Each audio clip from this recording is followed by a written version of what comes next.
Hey everyone, welcome to the channel. Today I've got my NRL Fantasy Week 3 report, where I'll run through the key buys, holds, sells, my team reveal trades, and overall rank.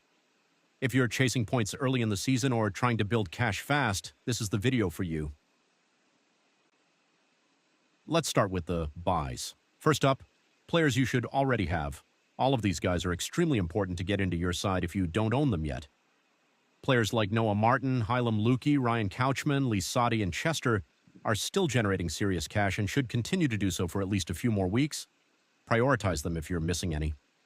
Adam DeWahey is also a proven fantasy scorer, especially when playing alongside Luai.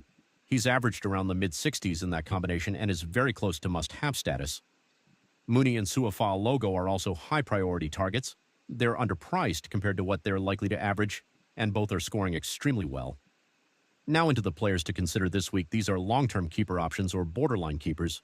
Karaz and Herbie Farnworth are pretty self-explanatory, arguably the two best center options in fantasy right now. Harry Grant remains the premier hooker option and looks to be playing some career-best football. Isaiah Yonge appears to have locked down the Eels' fullback role and has been playing exciting footy. Scores of 67 and 57 are well above his price, and with Ponga injured for up to 8 weeks, he could be a great wing fullback replacement. Hopgood is another strong option. Historically, he averages around 60, but he's currently priced in the mid-40s. He looks fit and set for big minutes this season. Now onto the pods. Point of difference, buys. Lachlan Galvin averaged low 50s in a struggling Tigers side previously, and after a full preseason with the Bulldogs, he looked fantastic in round 1. If the Dogs play well, a 55 to 60 average is very realistic. Tana Boyd has scored in the 70s in back-to-back games, and the Warriors look dangerous. He may be a short-term buy with Metcalf returning later, but the cash generation could be huge. Fletcher Sharp is electric in attack and constantly creates opportunities. The only concern is he's returning from injury, but he could easily become the best POD on this list. Terrell May is part of the so-called Big Three alongside Haas and Cleary. His minutes might fluctuate early, but he's historically been a fantasy gun. Kai Pierce-Paul would have been a starting pick if not for the abundance of cheap edge forwards this year.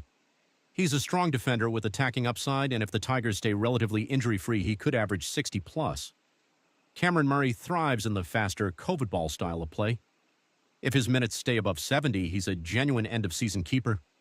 Jack Williams offers reliable scoring in the 50 to 55 range, has dual position status, won't play Origin, and should see 80 minutes if he stays in the back row. A very safe POD option. Moving on to holds. It's still early in the season, so don't panic sell good players, especially pods with high scoring potential. Hamish Stewart has historically averaged about 1 point per minute as a starting lock. If he gets a consistent 50 to 60 minute role, he becomes close to must-have territory. If not, you can reassess later. Isaiah Yeo is expected to play reduced minutes this season, but should still produce solid 50 to 55 scores. Damian Cook will likely see reduced minutes this week, but with a low break-even, he should continue to make money. Toby Couchman could see increased minutes once Little returns, though keep an eye on injury news. Stefano Utoikamanu should settle into his usual 45 to 55 minute role and remains a hold due to the current landscape of injuries and performance issues elsewhere. David Fifita hasn't been perfect defensively but looks fit and healthy. As the season progresses, his attacking stats should improve. Now for the sells. Ponga and Dylan Brown are straightforward sells due to injury. Bradman Best is also a concern, having lost key spine players and seeing reduced attacking opportunities.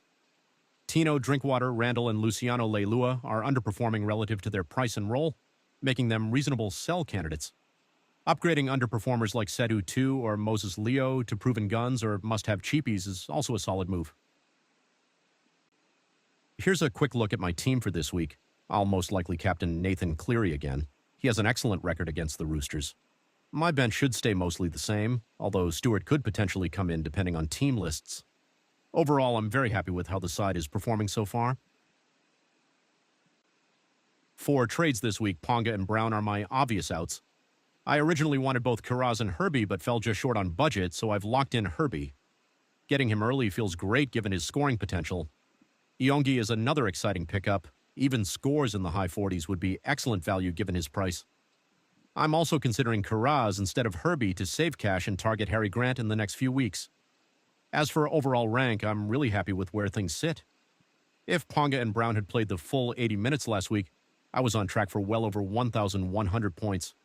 It's frustrating, but that's fantasy. For now, I'd be perfectly content hovering around the 1,000 to 5,000 range, while teams still look very similar early in the season. Thanks for watching. If you enjoyed the video, consider subscribing. If this goes well, I'll aim to produce 1 or 2 videos per week throughout the season. Good luck this round, and I'll see you in the next one.